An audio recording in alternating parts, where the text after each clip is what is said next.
Okay, I'm back with another bleh. It's been a long day. Another member of the Red Circle Collective, where basically we're building a community of people, speakers, author, coaches who want to rise up together, elevate each other. Now, I know a lot of people say that it's like, oh, blah, blah, lip service, but we had 300 members about a week ago.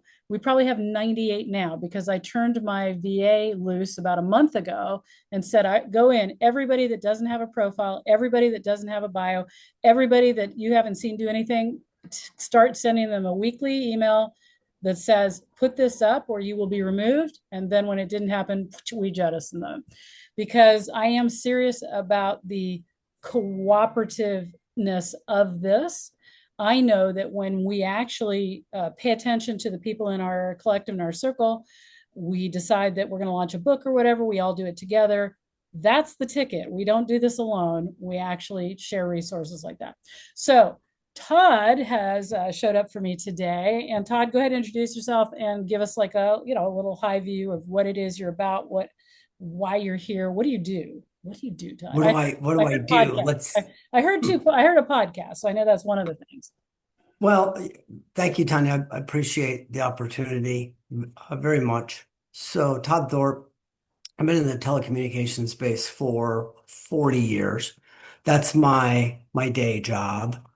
And I am now segueing and looking at my third act in life. And what is that third act? I'm getting close to retirement here in the next several years. And what is that third act going to look like? And one of the things that I've been passionate about and that I've done in my entire life, because I've been in sales and marketing, is I'm not bashful. So a lot of that has been public speaking. I'm not a professional speaker yet, operative word yet, but that's my Yeah. goal to eventually get to that level. And using kind of this period now where I'm at the end of my corporate career and starting to kind of segue over the next several years into that third act Yeah. of professional public speaking. Yeah. That's where I'm headed. And I've been fortunate enough to land a TEDx talk. I will be Congratulations. speaking, thank you, in September in Durham, North Carolina, with 12 other Yep. very interesting ideas worth sharing. And I'm really looking forward to that. So that hopefully will be kind of the launch, soft launch, if you will, of continuing that journey. Yeah. Yeah. Well, first of all, like I say, congratulations because it takes the average person a year and 100 applications to land a TEDx stage. And most people's ideas, like, I don't know if you know that I'm a speaker coach for multiple events across the country, as well as I have my own TEDx speaker coaching company. But I'm running two events or coaching two events right now, 368 applications in one of them that we curated. And I would have picked two. The ideas were so bad, I literally would have only picked two.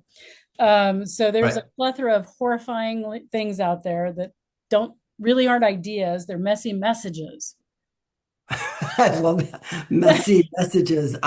Not ideas worth sharing, but Right, yeah, correct. Because an idea is one thing, but people want to have like really complicate their talk. They got to talk right, about everything. Star acronym with a haiku over the whatever and a do do do. right. And like, who remembers that? Our stages have 8-minute talks. You know how tight you need to be to do an eight Oh, minute talk. that is so. I'm very active in Toastmasters International, our local club, and the prepared speeches that we give for Toastmasters, 5 to 7 minutes. Right, because it's the sweet spot.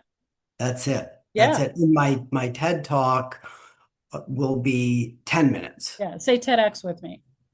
Pardon? TEDx. Say it. TEDx, right. TEDx, Right. TEDx, TEDx. You don't want to The, mess the, that up. right. The TEDx talk will be 10 Yeah, minutes. exactly. And that's great. That's a beautiful space because we have to remember we're memorizing these things. And who wants to memorize 12 plus minutes isn't expedient. It's not like it's an extra two. The Right. studies show that basically 8 minutes, every minute after 8 minutes is double. when you're trying to memorize something, and most people get really bad towards the end if they're trying to do 18. So that's great that it's 10. Good for you. Yep. Yeah. Okay, so you said, the soft launch, and I love what I'm hearing is very realistic language. So a lot of people think, oh, I'm doing a TEDx. I'm automatically going to be a six-figure speaker when my TEDx Right. goes live. Yeah. Can't wait. I just can't wait for those invitations to speak starting October, immediately after Yeah, those invitations, and the checks are just going to start pouring right, in. right. Yeah, Yeah. not how it usually goes. But Yeah. you already understand that. So the TEDx, to me, a strategy of a TEDx talk is one piece of your overall marketing as a speaker. But I have taken speakers from six-figure speakers to $1 million speakers. I can tell you what the secret for that? What? Yes. What is that? Precise precision on what it is you're actually speaking about, not a messy message. For instance, that speaker was a dating coach, and she was a women's dating coach, and she would get, she gets some gigs, 10,000, whatever, but she was up against all the other dating coaches, women's dating coaches. Right. So I said, this is so generic and quite frankly boring. So let's change that. And you haven't coached with me, so you don't know I have that particular charm and style of like, like. Well, my coach, he gave me some very kind but yet direct Yes, there you go. feedback. Yes, exactly. So I said, so we came up with, when divorced women over 40 start dating and ask these two specific questions, and then insert the questions there, on their first date, they can stop dating the man they just divorced and have potential better out relationships. Love it. That's precise, right? Right. Now, anybody would know that. There's no secret. There's no, oh my God, I got to think about that. There's no confusion, no mystery. That clarity took her from a six-figure speaker to $1 million speaker. That's fantastic. Okay. You land hard on the thing you do. Well, I hope I've done that from the feedback I've been given, but I'll run it by you if you don't. Absolutely. So my idea worth sharing, why being selfish is the key to sobriety. Okay. So that is almost all, it sounds more like problem language. So, okay, when people suffer from what? Is it alcohol? Okay. Sobriety. Yep. Yeah, when people suffer from alcoholism, or maybe alcoholism isn't even your vernacular. When people drink too much and they want to get sober and they practice the art of selfishness, they're able to let go of the underpinnings that are holding them hostage and actually get sober. That's it. Yeah, not in those words, but Yeah. that is the Yeah. idea Yeah. that my speech is about. And I'm recovering alcoholic. I've been sober for 21 years. Congratulations. Yeah. Yeah. Yeah. And so that's called a North Star statement, what I just said there. And it identifies the target audience. You would assume, and I would say, even making it about men. So instead of being as generic, like just people who are trying to get sober, but literally addressing like men over a certain age or men of a certain age. So the more specific you get in the target market, the better that a booker, a speaker booker, understands who you're talking to. And that's the difference between being the dating coach and dating divorced women over 40. Right. Right. And so there's no such thing as getting too narrow. That's where the money comes in. We think, oh, I want to talk to everybody. That's the worst thing. You want to be so tight in this that you're talking to the person you were when you had the problem. That's the best thing, because you know how to talk that language. You were there. You remember how to say that stuff. I like that. Yeah. So that's the thing. That's the thing I would change. Right now, it's a little general. That Right. doesn't sound general, but it's kind of general. And so selfish, once again, selfish is a thing. I'm looking over here because like one of my TEDx talks was practicing deliberate self-honesty. I didn't just say telling the truth. I like coined a phrase. I have bumper stickers all over the world with that on it. People are like wandering around holding them up when I have places. Practice deliberate self honesty. So practice selfishness or find something that is like the 2 steps to selfish behavior or whatever, because you want to land a how. You want to teach somebody how to be appropriate selfishness. Well, That's my brand, if you will, or it's selfish sobriety okay. Right. is what I'm, yeah. So So that's practicing selfish sobriety, that is correct. your thing. Yeah. And so You that know, should be the solution statement. Yeah. I love that. And that's, yeah. And we don't have brands. We just have ideas until somebody like adopts it. As you know, I could tell, but when you said it, you already knew that. right. Yeah. But that's where I'm taking this instead of just being a coach who can help people with sobriety. That's generic. Yeah. Right. Yeah. So I like, Anybody can can do that, but being how do you use selfishness, selfish behavior, because alcoholics by nature are selfish. mhm. We are selfish people. So there's 3 strengths that I've identified for people to use, those 3 strengths that selfish people inherently have, but using those for good in order to not only get sober, because that's the easy part. Right. The Yeah. hard Hey, part is sober. maintaining the sobriety. See, now in all of that, now you gave me more that's interesting. But how do you make that then be a short sentence? Because the missing part is when people want to get sober and stay sober, and they employ the 3 pillars of selfish sobriety, they're able to use the selfishness that's inherent to actually get sober and stay there. That is a statement that's interesting. Okay. That's your mechanism. Now you're identifying your mechanism, not just a name, but the mechanism. And that makes speaker bookers and people like me who curate TEDx talks sit up and go, oh, wait, okay. So you have a how-to, you have a 3-step process that you're going to teach the audience. Right. There's a system, a process, Yes.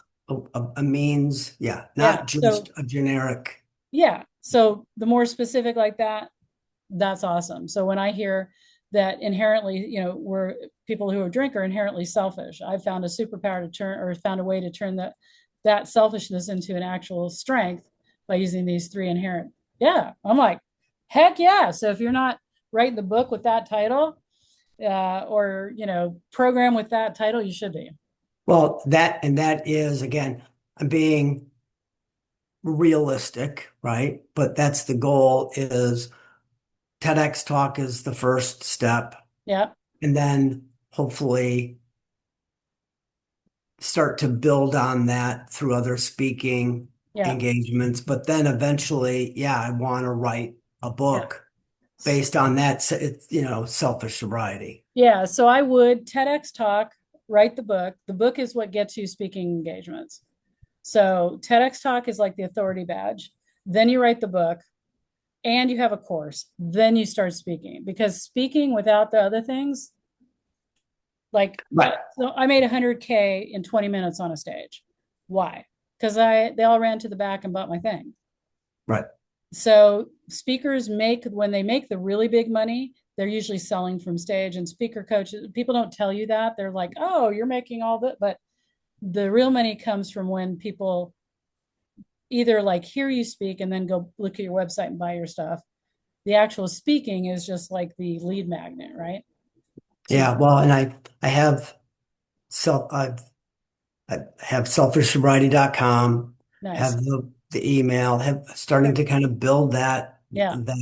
that brand out. Yeah. My only, I guess, problem, I don't know if I want to call it a Challenge. problem, but dilemma is probably a better, because I'm in a corporate job that I really can't. And if you look me up on LinkedIn, I'm very, very active on LinkedIn, and I do a lot of speaking through Yeah. my corporate job.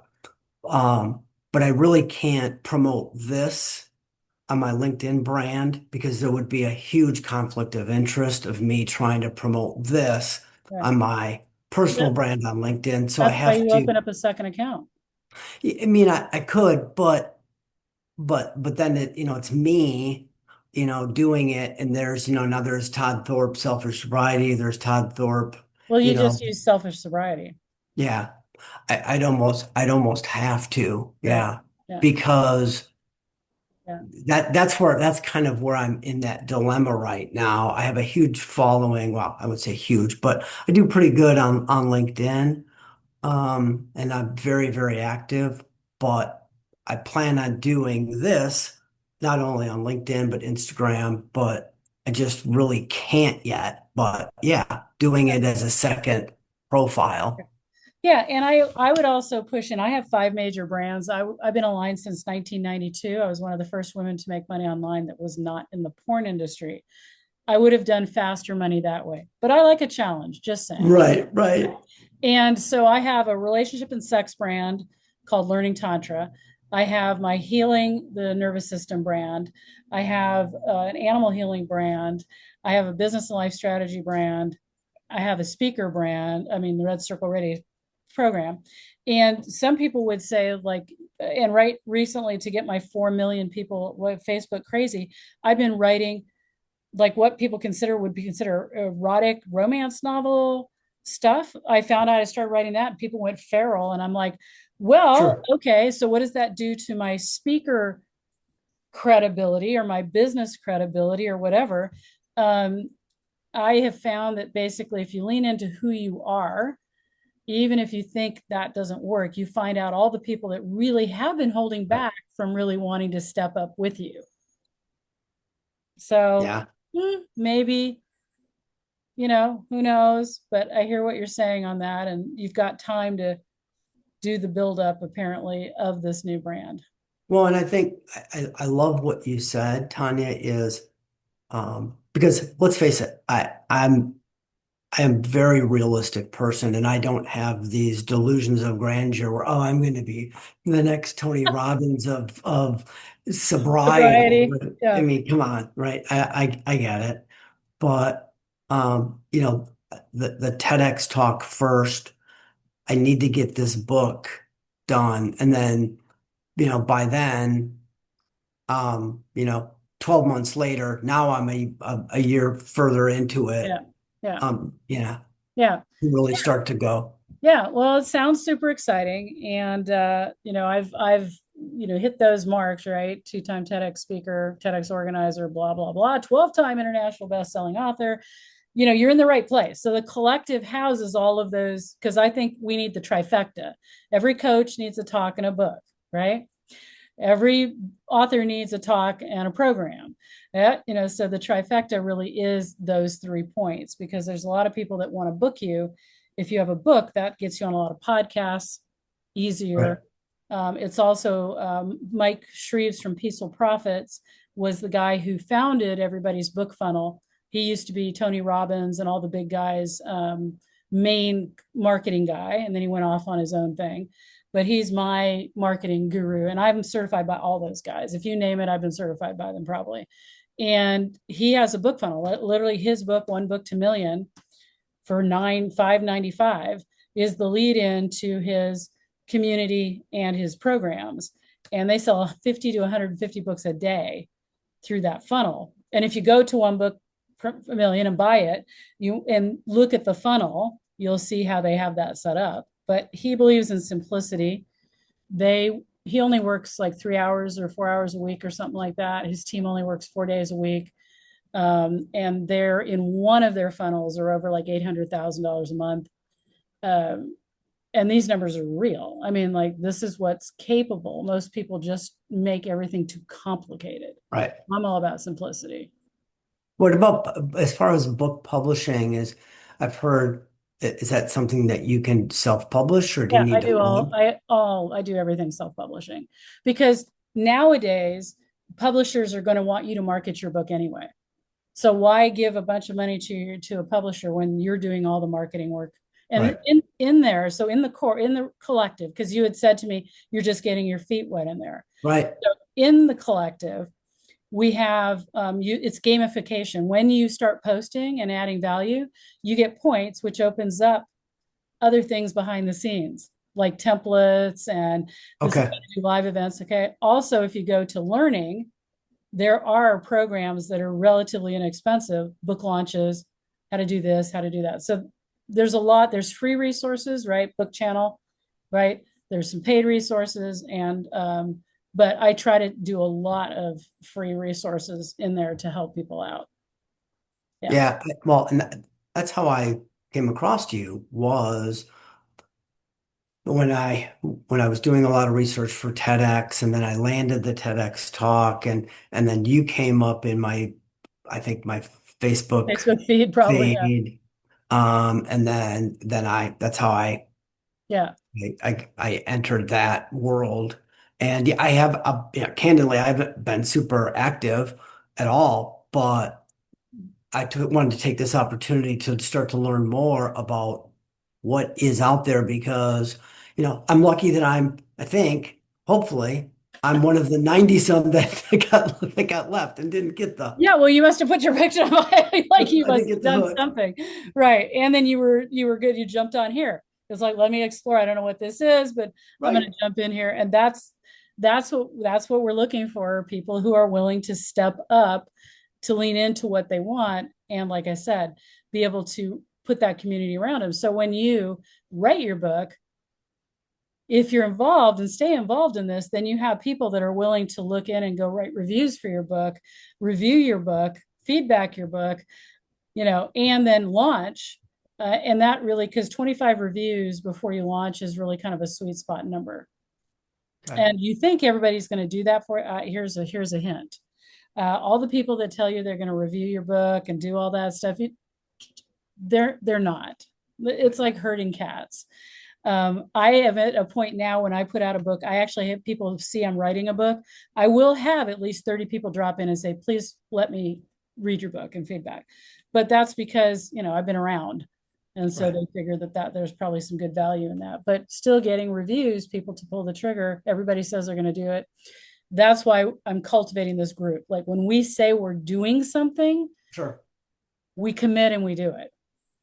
Well, this was a fantastic step in that direction. Not too many people do take that time to talk to other members or people who are a part of a group, mastermind, whatever you want to call it, and get feedback. And this is what it's all about. And this is how you get more active and involved. So, a great idea that you did, and really a great service, Yeah.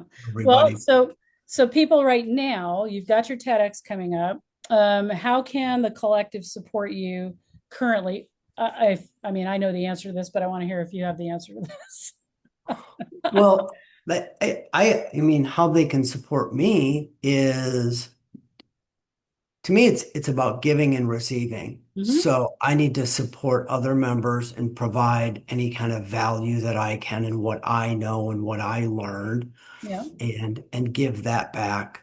But for right now, they can support me by giving me feedback and help answer questions that I may not know about. How Yeah. to do this, how to do that, what are the next steps, giving me advice. Hey, here's an idea for a speech that I'm going to give. This is the idea worth spreading. What do you think? Yeah. That.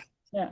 And so I'll answer for you for the collective. So this is a man who's going to be doing a TEDx talk. And from what I hear, it's in September. Now, the one thing we don't know is when it goes live, because sometimes that can be like in a couple weeks, sometimes it can be in 8 months.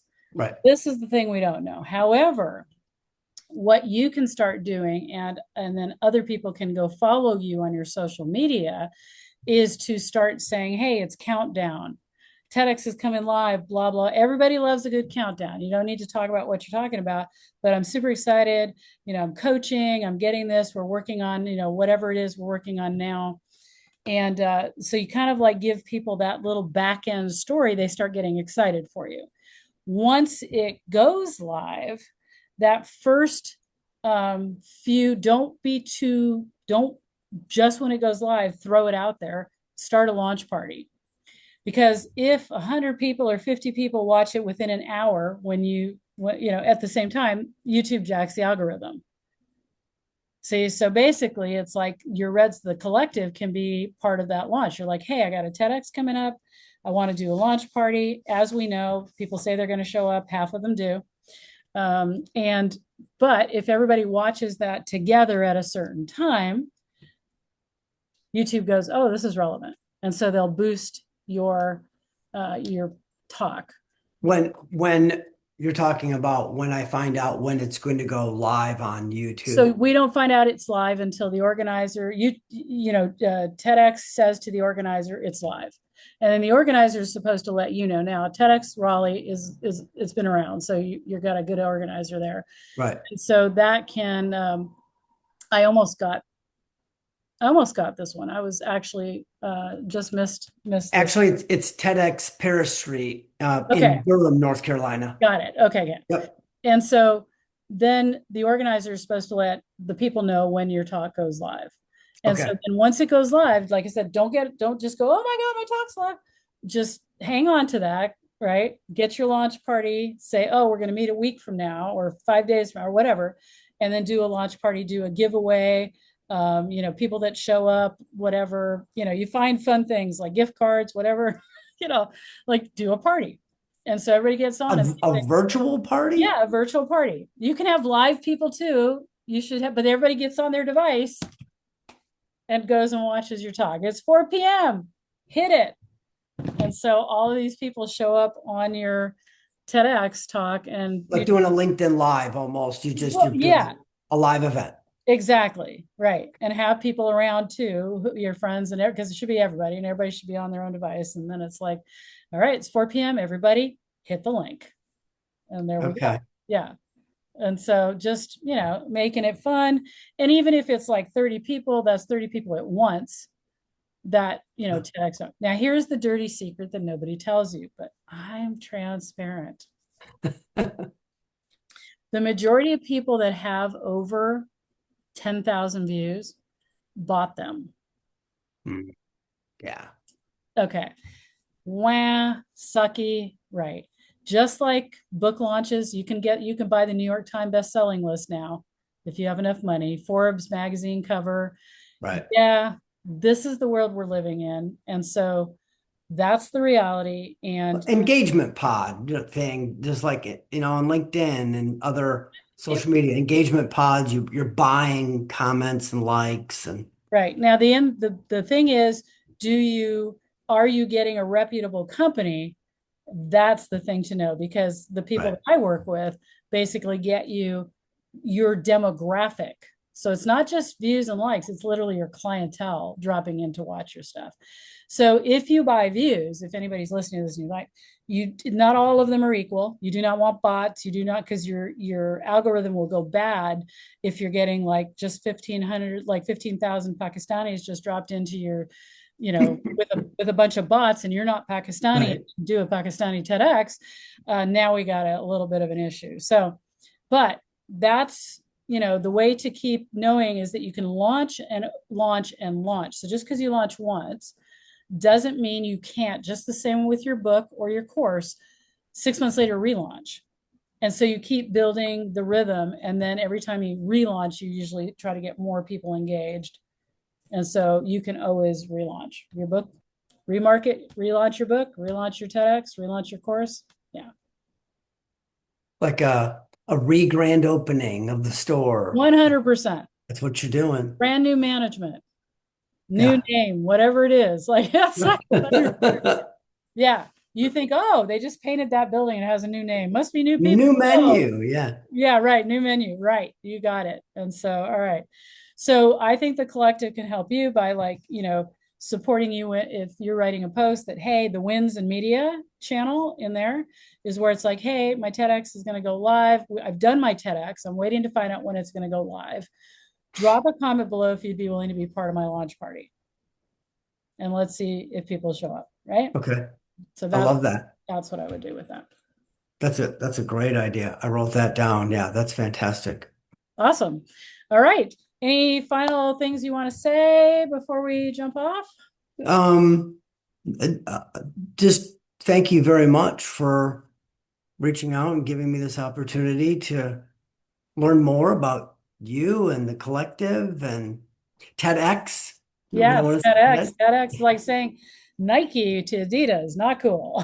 Right. But for the people listening, it is possible to land it. I mean, you can do it, but it does take a lot of time. I was 2 years Oh, of submitting applications. okay. Yeah, All right. So pretty you, darn okay. close. All right. But I also limited myself more geographically. I wasn't applying for, I'm in South Carolina. I wasn't applying for talks in Yeah. Washington, right? I was Yeah. not doing that, which that does broaden for you. Yeah. But, and yes, you really have to narrow down what it is you're going to share. Yeah, 100%. That's true. And when I say 100 apps and, 1 year, that's the average of people basically applying to everything they can find. I did TEDx Zimbabwe because I grew up in Africa and I was happy to go back and Wow. do Zimbabwe. So, yeah, but absolutely. So, thank you, Todd. Thank you. Congratulations again. We look forward to seeing what you're doing and, drop in there in the collective and start looking around. And what I tell people to not get overwhelmed is basically if you just commit to, let's say, like 20 minutes once a week or twice a week, and just say, hey, this is my collective time. And you just go in there, pick a channel, see what's up in the channel, and then say something or whatever. That's how you unlock those gamification rewards. And then I also do strategy calls. So I reward people that show up too by coaching strategy calls, by master classes, by other goodies. So I definitely incentivize the let's, rise together piece. So thank you so much. And we are bye bye.